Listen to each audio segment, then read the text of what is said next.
আজকে রান্না করব বোয়াল মাছের ঝাল। বাজার থেকে নিয়ে এসেছি একটা হাফ কিলো বোয়াল মাছ। প্রথমেই বোয়াল মাছটাকে পরিষ্কার করে ধুয়ে নিলাম। হলুদ, লবণ, সরষের তেল দিয়ে মাছটাকে ভালো করে মেখে নিচ্ছি আমি। মাছটাকে ভালো করে মেখে ম্যারিনেটের জন্য 10 মিনিট রেখে দেবো ডেকে আমি। বোয়াল মাছের ঝালের জন্য লাগবে আমার টমেটোগুলো ধুয়ে কুচি কুচি করে কেটে নিচ্ছি আমি। টমেটোগুলো কাটা হয়ে গেলে এবার মশলাগুলো বেটে নেবো শিলনোড়াতে। প্রথমে বেটে নিচ্ছি শুকনো লঙ্কা, কাঁচা লঙ্কা আর আদা। শুকনো লঙ্কা, কাঁচা লঙ্কা, আদা বাটা হয়ে গেছে আমার। এইবার একই শিলনোড়াতে আমি বেটে নেবো গোটা জিরা আর পেঁয়াজ। নিয়ে নিয়েছি গোটা জিরা, ভালো করে পেস্ট করছি। এবার দিয়ে দিলাম পেঁয়াজ কুচি। হয়ে গেছে গোটা জিরা আর পেঁয়াজ বাটা।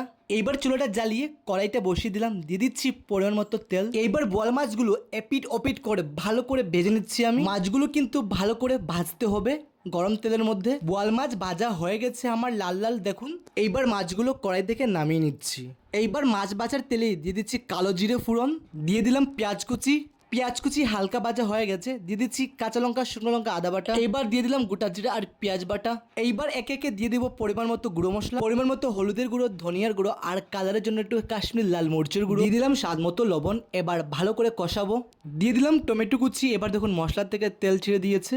মশলা কষানো হয়ে গেছে, দিয়ে দিচ্ছি পরিমাণ মতো জল গ্রেভির জন্য। জানো তো, এরকম বোয়াল মাছের জাল খেতে খুব বেশি ভালো লাগে। বোয়াল মাছগুলো দিয়ে দিচ্ছি ঝুলের মধ্যে। 2-3 মিনিট সিদ্ধ করলেই হয়ে যাবে আমার বোয়াল মাছের ঝাল। সুগন্ধের জন্য দিয়ে দিচ্ছি বিলাতে ধনিয়া। হয়ে গেছে আমার বোয়াল মাছের ঝাল। এইরকম একবার বোয়াল মাছের ঝাল রান্না করে খেয়ে দেখবেন, খুব ভালো লাগবে। অসংখ্য ধন্যবাদ সবাইকে, সুস্থ থাকবেন।